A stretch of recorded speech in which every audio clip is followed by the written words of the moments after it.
Olá, alunos e alunas. Estamos aqui para mais uma aula, uma aula assíncrona, uma aula online, sobre nossos conteúdos de história, Continuando o nosso assunto, que já estamos abordando aí desde o começo do quarto bimestre, a gente falando sobre escrita, sobre a imprensa, sobre esses elementos todos.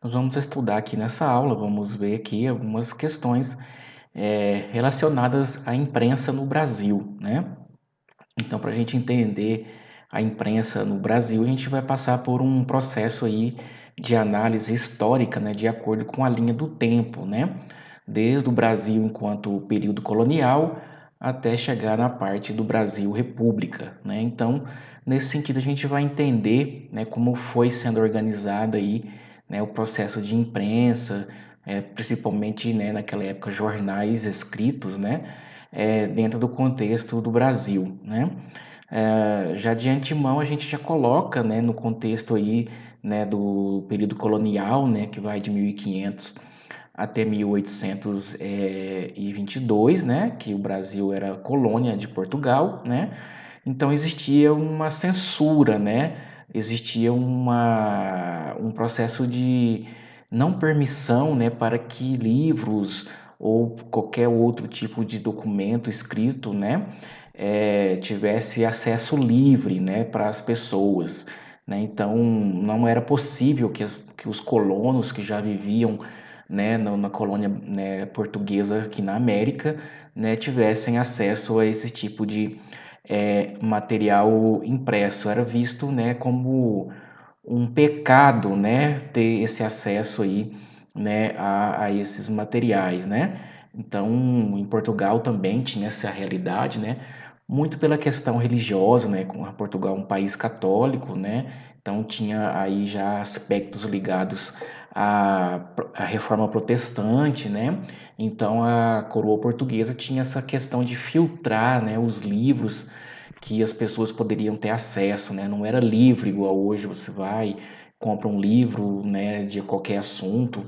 Então, durante esse período colonial, no Brasil, no Brasil colônia, não era livre a circulação de material impresso, Era visto como algo herético, como uma heresia, Então, esses elementos eles passavam por uma censura, Que era feito pela Igreja Católica, pela coroa portuguesa, Então tinha lá, a Inquisição, Que é aquele processo que ficava verificando se as pessoas eram hereges, que iriam contra os ensinamentos da Igreja Católica, e aqueles que fossem considerados hereges eram punidos, Então esses livros, também eram censurados, Livros que pudessem ir contra, o pensamento, os dogmas da Igreja Católica, Bom, nesse sentido, foi caminhando, o processo de colonização, Onde no século XVIII, eh,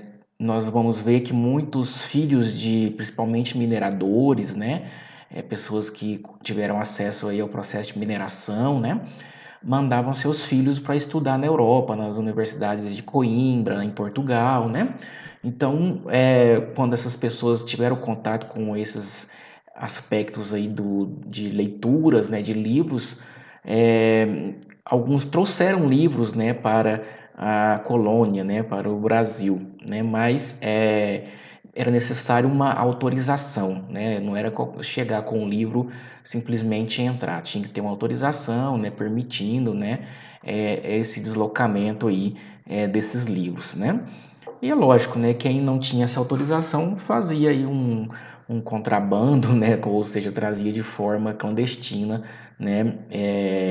esses livros, então tinha até uma lei, uma notificação de ordem régia, que dizia, que não imprimissem livros, obras ou papéis alguns avulsos sem embargo, sem permissão de qualquer licença que tivessem, para a dita impressão, Se a pessoa imprimisse algum livro na colônia, essa pessoa seria presa, e seriam levados para o reino, para serem julgados ali, ter a punição, Então não tinha interesse de Portugal que as pessoas que vivessem na colônia tivessem acesso à civilização, né? Que essas pessoas tivessem contato com livros, com leituras, né? Que pudessem talvez tirar as pessoas da ignorância, né? Então o interesse mesmo era uma forma de controle, né? Uma forma de controlar essa questão cultural dentro da colônia, de maneira que, não tendo acesso a esses livros, essas pessoas, ficassem alheias, né? A colônia não tinha essa questão cultural, né? Existia essa questão de dominação, né? Não tendo acesso ao conhecimento, essas pessoas, né, não teriam condições aí, né, de talvez se rebelar contra a colonização, né? Então, essa ausência de imprensa, né, de universidades, mostra que o Brasil, né, no período colonial, né, os colonizadores tinham essa questão, né, de ter uma intolerância, né, cultural, né, não somente a cultura europeia era considerada importante, somente a cultura, a religião, né, dos colonizadores é que deveriam ser assimiladas pelos colonizados, né? Então a destruição da cultura indígena mesmo, né? Esse processo aí de catequização que foi feito muito pela Igreja Católica, né? Pelos padres jesuítas, né? Então teve esse contexto aí, né? De não ter o interesse, né? De deixar a cultura, né? Das pessoas, dos povos nativos, né? Então foi uma maneira de dominação, né? A implantação da cultura, né, europeia, né? Como uma justificativa de domínio, né? Nesse contexto aí, né? Então, até mesmo em momentos que o controle não estava nas mãos dos portugueses, por exemplo, quando houve a invasão holandesa, né, na capitania de Pernambuco, em que eles dominaram ali por alguns anos, né, a produção açucareira, né, na região ali nordeste, né, mesmo com essa mudança, né, no domínio, né, nesse momento aí por um período, não teve o interesse também por parte dos europeus, né, o desenvolvimento de imprensa, né, de elementos. Eles estavam mais interessados na questão econômica, né? Partindo aí no contexto, né, histórico, nós vamos perceber que vai haver um marco histórico que é a vinda da família real portuguesa para o Brasil, né, em 1808, né? Eles fugiram da invasão francesa, né, do Napoleão Bonaparte, né, a família real, né, o rei Dom João VI e mais uma infinidade de pessoas que faziam parte da corte, né? Estima-se aí quase 5.000 pessoas, né, vieram para o Brasil, para o Rio de Janeiro, fugindo dessa invasão, né?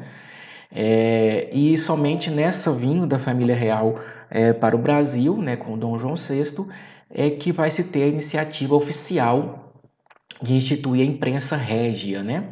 A imprensa da monarquia, a imprensa, né, da monarquia aqui no Brasil, né? Então, com a família real aqui no Brasil, vamos dizer que com o passar do tempo a sede da coroa portuguesa passa a ser o Rio de Janeiro, passa a ser a colônia, né, no Brasil.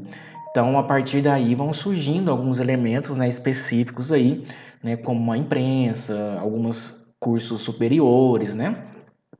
Então, aí que vai ter essa instituição dessa imprensa régia, né? E também até uma permissão de entrada, né, de textos, livros na alfândega, né?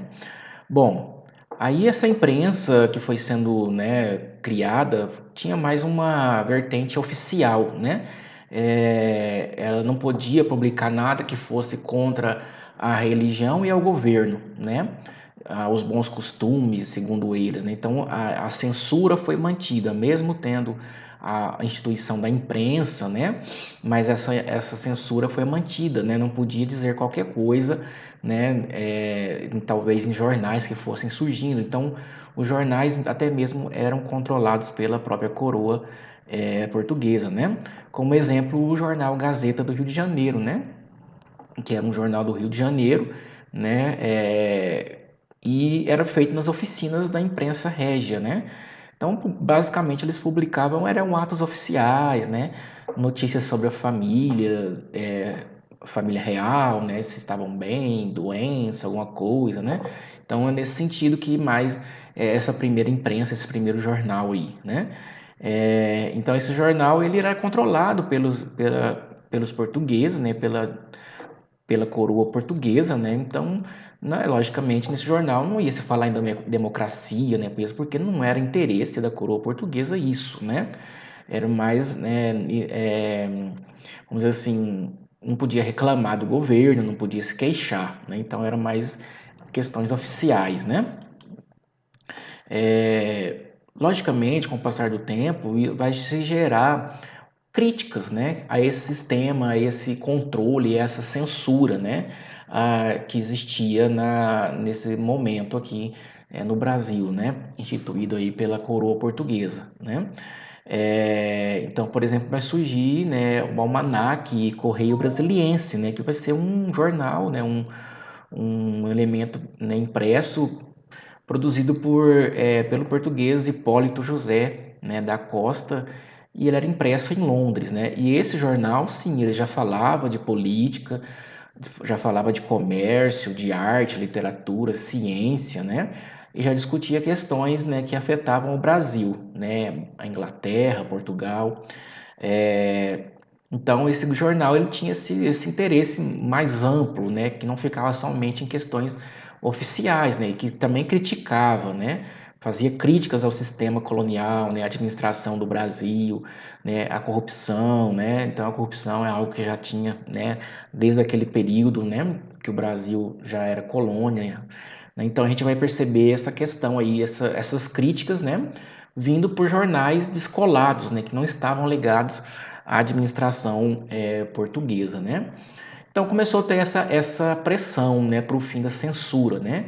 Então a gente vai ter em 1815 a formação do Reino Unido de Portugal, Brasil e Algarve, né? Então o Brasil agora ele não é mais colônia, ele foi elevado à categoria de Reino Unido, né? Então o Brasil agora é a sede, né, do governo colonial, é a sede da coroa portuguesa, né? Então com o passar do tempo vai começar essa pressão aí, né, para que seja liberado livros, né, para as pessoas que quisessem, né, desde que não sejam livros obscenos, né, então essas pressões vão dar resultado, né, então no dia 28 de agosto de 1821 existe a suspensão da censura, né, as tipografias, né, que a gente estudou, que a gente viu lá, né, que era aquele processo da imprensa do Gutenberg, né, então assim esse grupo, essas tipografias puderam, né, escrever jornais, panfletos, né, editoriais que pudesse falar de qualquer assunto, não só e que não sofressem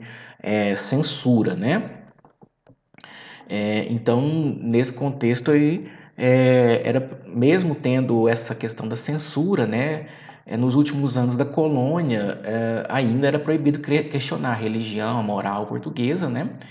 E a pessoa do rei, né? Então, mesmo a censura tendo permitido que se escrevesse, né, sobre outros assuntos, mas ainda ficou assim, né, tendo aí nos últimos anos do Brasil colônia, ainda essa questão de não poder falar da religião oficial, que era o catolicismo, da coroa portuguesa, né?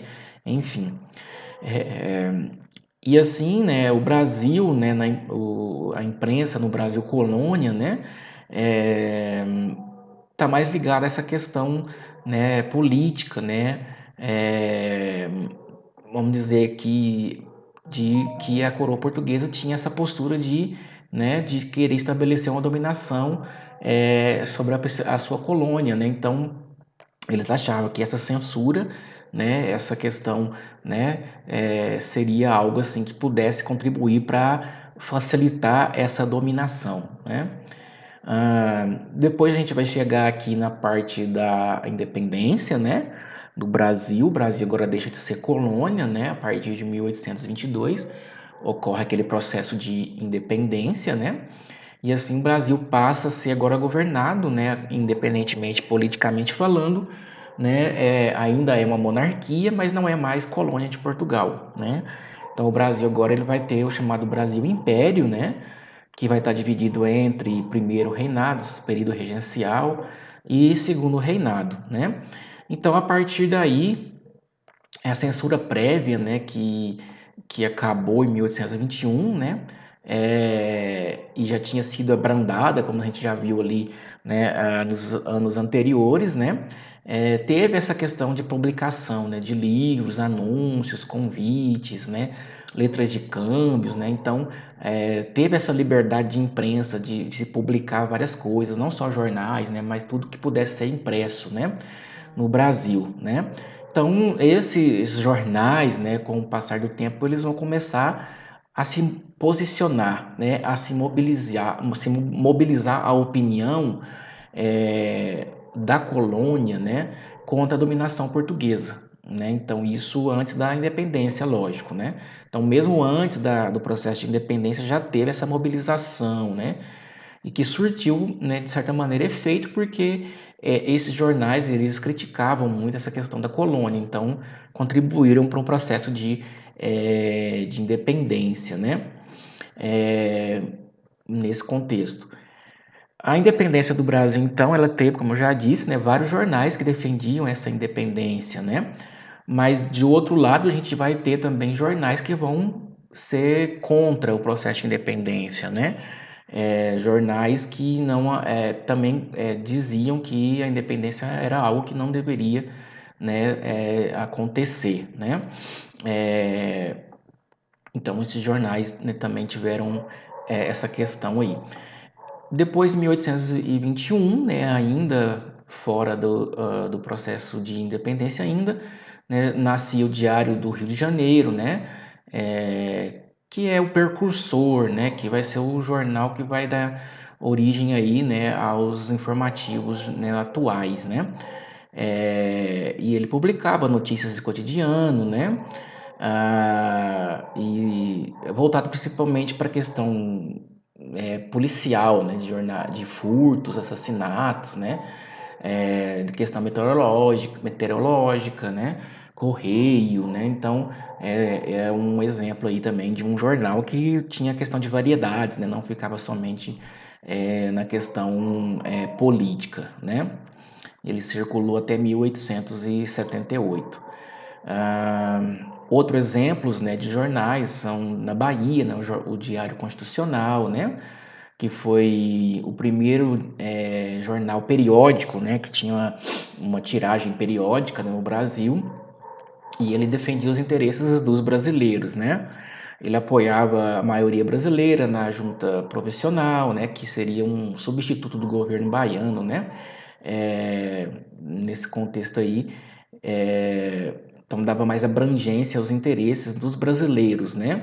É, Depois, com a independência, a imprensa intensificou, né, a luta pela normalização da vida política no Império, né? Então, vamos dizer que teve a independência, né, e agora eles queriam, né, os jornais normalizar, né, organizar a vida, né, a ordem, pregando a ordem, a liberdade, né, respeito à Constituição, né, e enfim. Então, nesse sentido, foram criados vários jornais, né, da imprensa, né, que faziam, né, esse contexto aí de pregar essa organização, né, nesse contexto aí da independência, né, de ordem, né. Aí a gente vai ter, né, a questão também, a questão do Cipriano Barata, né, que foi com o fim da censura, né, não impediu que a corte tentasse manter a colônia sob seu domínio, né. Então a corte que era a corte era, né, a coroa portuguesa, né. Então mesmo com o fim da censura, né, não impediu que essa corte tentasse manter o Brasil enquanto colônia, né. Então surgia aí essas oposições, né, e também outros que também combatiam a independência, né. Então esse jovem, esse senhor aí, Cipriano Barata, né, um nome até um pouco engraçado, né, ele de certa maneira ele contribuiu aí, né, ele foi punido, né, eh, por irreverência e injúria contra o governo colonial, né, porque ele criticava, né, esse contexto aí do governo, né, da colônia, né, governo da metrópole, né, nesse sentido. E ele foi também ativista, né, da Conjuração Baiana, né, que foi um dos movimentos, né, e também ele era ativista da República, né, ele é um republicano, né, Então, ele conseguiu, né, ser um ativista dessa conjuração baiana que aconteceu antes da independência, né? E ele, né, ele fez, né, criou esse jornal Sentinela da Liberdade, né, e defendia a independência, né, como mudanças radicais, né, e era contra a escravidão, né, a escravatura, né? Então essa tiragem desse jornal saía às quartas-feiras, né? Que era bem crítico, uma linguagem bem crítica, né? Mostrando essa questão do poder, né? E tal. Então ele foi preso várias vezes, né? Por denunciar essa questão do regime monárquico, né? E sempre quando ele saía, né, quando ele era solto, ele soltava um novo jornal, né? Então as críticas dele, né, ele sempre estava ali colocando, né, nesse processo aí de imprensa, né? Então ele foi importante muitas das vezes por ser um dos que lutou pela liberdade de imprensa, né? Ele sempre estava ali, né, tentando, né, combater a censura, né? Então ele foi importante nessa busca aí da liberdade de imprensa, né? Depois, em 1825, né, depois dele ser preso, né, em Recife, participar da conjuração do Equador, né, também, que foi uma rebelião aí, né, na região dos estados do Nordeste, né, contra Dom Pedro I, né, que foi o imperador, né, o proclamador da independência do Brasil, né.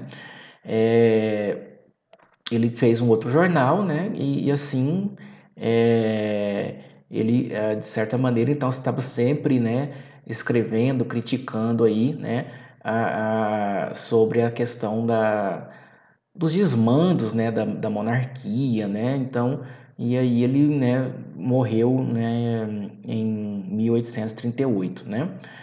Temos também outro jornal, né, que de certa maneira buscava, né, a liberdade de imprensa, né, que era o Pasquim, né? Então, em outubro de 1822, né, já depois da proclamação da independência do Brasil, né, a, houve novamente a censura, né? A liberdade de imprensa voltou a ser cerceada, né? Então, apareceu pasquins, né, jornais, né, que eram basicamente panfletos, né, panfletários, né, que tinham uma linguagem mais violenta, mais radical, né, e, de certa maneira, buscava até a questão da calúnia, né, do insulto pessoal, né, e nesse sentido, então, a gente vai ter, né, abordagem aí de elementos mais divergentes, né, que travavam uma guerra aí, né, os liberais, os conservadores, né, que são grupos políticos durante o primeiro reinado, o segundo reinado, né, então eles usavam esses pasquins aí para se acusarem, para se atacarem, né, então tivemos vários aí, né, como o enfermeiro de doudos, o palhaço da oposição, o grito dos oprimidos, né, então foram vários, né, pasquins aí que recorriam, né, a atitudes meio preconceituosas, né, meio jocosos, né, para fazer seus protestos. Depois, em agosto de 1827, né, a censura voltou a ser abolida, né, e voltou novamente a ter novos jornais, né, pelas províncias, né, de certa maneira, principalmente a província de São Paulo, né, e vinham com essa a mesma jogada, né, de serem tipo pasquins, né, como a gente já falou aí anteriormente, né, que refletiam autoridades, né, refletiam os interesses de intelectuais, né, e de grupos específicos, né, mas que também logo, né, desapareceram, né. Depois, em 1829, né, começa já uma circulação de um segundo jornal na província de São Paulo, né, chamado Observador Constitucional, e em 20 de novembro de 1830, né, o Líbero Badaró, né, que foi o fundador desse jornal, ele foi assassinado, né? Então, ele era um liberal também, né? Então, ele tem até uma frase, né? Morre um liberal, mas não morre a liberdade, né? Então, esses grupos políticos, né, como eu já falei, eram divididos ali, né? Tinha os conservadores da direita liberal, a esquerda liberal, né, exaltados, né? E eles tinham, cada um deles, os seus jornais, né? O qual eles já colocavam ali os seus interesses, né? As suas concepções, né? Então, nesse sentido, foi assim o cenário, né?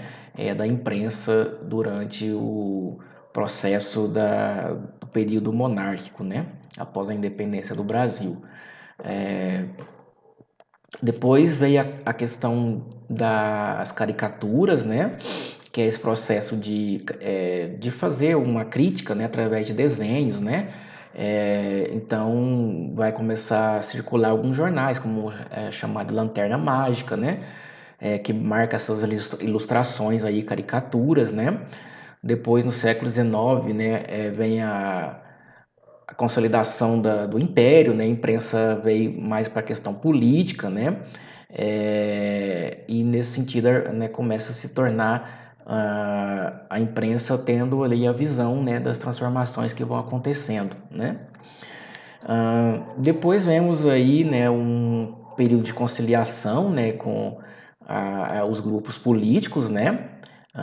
E começa a predominar mais um jornalismo conservador, né? Como o Jornal do Comércio, né? Eles atrelavam o leitor com folhetins que contavam com a participação de escritores da época, né, como José de Alencar, né? Então a imprensa abolicionista também começa a aflorar, né? Esses movimentos abolicionistas, eles vão usar muitos jornais, né, para trazer as suas ideias abolicionistas, republicanos, né? Então é nesse sentido que a gente vai perceber que a escravidão, a abolição vai chegar muito graças a esses movimentos intelectuais, a esses jornais, né, que foram surgindo aí, né, no pensamento, né, de buscar, né, a abolição da escravidão, os pensamentos republicanos, né, a liberdade para os escravos, né. Então isso fortaleceu bastante, né, através desses jornais, né, esse movimento abolicionista, né. Depois vamos ver a questão na província de São Paulo vai surgir o Estado de São Paulo, né, de 1875, né, um jornal tradicional, né, e já né, o pensamento republicano já vai contar aí com 74 jornais, né, de norte ao sul do Brasil. Então esse pensamento republicano foi cada vez mais sendo disseminado, né, por esses jornais aí, né? E eles eram distribuídos, né, para várias partes do Brasil naquela época, né? Depois, na Primeira República, né, já com a formação aí, né, do Brasil republicano, né? Já vai ser fundada também uma Associação Brasileira de Imprensa, né? A ABI, né, que já completou 100 anos agora em 2008, né? Então é uma associação bem antiga que está ligado aí, né, aos períodos anteriores, né, e que até hoje tá presente aí no processo da imprensa, né. É, Depois vamos ver a questão do surgimento aí de indústrias, né, o processo da República, né, proclamado em 1889, né, então em 1900 a República ela já passa por um processo de consolidação, né? E a imprensa, né, ela passa a ser uma empresa, né? Igual nós temos hoje, né? A imprensa aí, né, controlada hoje por poucas famílias, né? São empresas, né?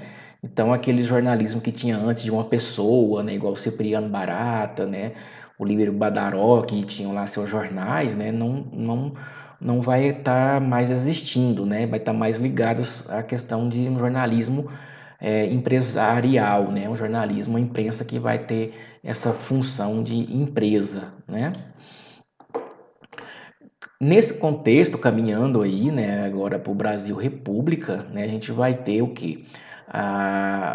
o pensamento de progresso, né? A república, ela vem com esse pensamento de um progresso, né? De uma mudança. O velho era a república, né? A república ficou para trás. Agora nós temos aqui o progresso, a república, né? Então, para mostrar que a república era algo novo, né? Eles vão procurar trazer esse pensamento aí de progresso, né? Então, muito com o progresso do mundo ocidental, né? Então, os jornais vão aumentar a sua tiragem, né? E vão começar, né, passar a trazer mais coisas ligadas aí à democratização da vida política, né? Com a urbanização também crescente, né? A gente vai ver esse processo aí, desenvolvimento do transporte, né? A redução do preço da venda, né? Então isso fez com que os jornais chegassem em massas, né, em populações que antes não tinham acesso, né, a esse tipo de meio de comunicação, né? Então vamos dizer que vai ficar mais massificado aí, né, com o processo do progresso, da república, né, o acesso a esses jornais, né? Então o progresso técnico também, né, logicamente favoreceu, né, com o desenvolvimento da imprensa, né, logicamente, né, a gente vai ter aí a tintas que vão secar mais rápido, né, a substituição do papel, né, por um papel mais barato, né, além da mecanização do sistema, né, com a invenção de outros equipamentos, né, que pudessem favorecer aí, né, a melhoria, né, a inovação, né, de impressoras, né, então isso ampliou a produção de exemplares, né, de jornais, né. Então, vai ter também a questão do telégrafo, né, o telégrafo era um meio de comunicação, vamos dizer assim, o antecessor do telefone, né, que era feito pelo código Morse, né, passavam sinais, né, por redes telegráficas, né? Então isso também favoreceu, né? O telégrafo favoreceu a comunicação, né? A rápida transmissão de informações que já poderiam ser, né? Vamos dizer assim, colocadas nos jornais, né? Essas informações que eram passadas de maneiras mais rápidas, né? Então o jornal passou a ser consumido muito pelas pessoas, né? Que queriam ter acesso às informações, né? A gente vai ter também aí a formação de uma imprensa anarquista, né? Com a chegada dos europeus, né? Com o fim da escravidão, era necessário, né, mão de obra para substituir os escravos, né? As pessoas que foram escravizadas. E aí os europeus, né, vieram, né, foram incentivados, né, a migrarem para o Brasil, né?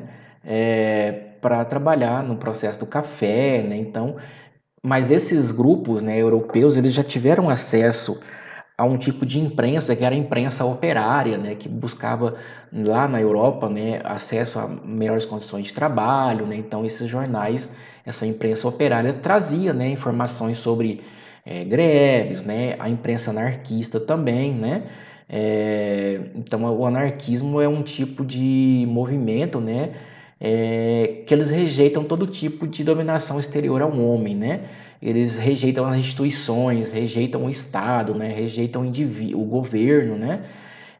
Então, eles pensam que o homem tem que ser livre para viver, né? E não tem que ter nenhum tipo de instituição dominando, né?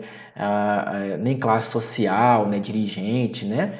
Então, esses jornais também traziam essas questões anarquistas, né? Essa imprensa aí, né? Traziam esse pensamento anarquista, né? Então, dissolução do poder do Estado, do parlamento, né, da burocracia, né, tudo isso eram elementos do pensamento anarquista, né? Então, esses jornais, né, eles vão trazer esse pensamento, né, para as pessoas, né, esse pensamento anarquista, esse pensamento de luta operária, né? Então, isso fez com que os jornais fossem importantes para essa mobilização operária, né? Eles foram importantes para difundir entre as pessoas essas ideias de lutar pelos seus direitos, né? Então isso foi muito importante para esses movimentos. Vamos dizer que aí, né, nesse contexto aí, no final do século XIX, começo do século XX, a gente vai ter um crescimento grande aí de jornais, né? Uma ampliação desse número de jornais aí, né, no contexto brasileiro, né? É, não se tinha, né, a característica marcante que não tinha repórteres, né, para fazer as reportagens, né? Então, a redação, né, que é onde se escreve, né, recebiam ali informações, né, de material sobre movimentos operários, né, cartas, relatórios de sindicatos, denúncias, né.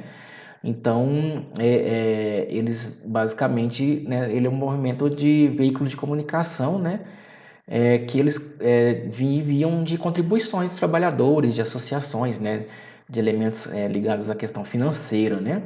Então, esses jornais, né, foram importantes, né, esses panfletos, né, foram importantes para esse processo, né, de degradação, aí, de busca de melhores condições de trabalho, né, de denúncia de arbitrariedades, né, com relação ao trabalho de mulheres e crianças, né. Então, foi muito importante aí essa participação, né, desse tipo de imprensa, né, no Brasil, né. Então é isso, pessoal. Basicamente aqui nós tivemos aí, né, o primeiro processo, né, de verificar, né, como que foi a imprensa, né, no contexto brasileiro, desde a colonização até o processo de formação republicana, né. Espero que tenham entendido, né, e caso não, a gente pode, né, tirar as dúvidas posteriormente, tá bom? Então, obrigado, atenção de todos, até mais.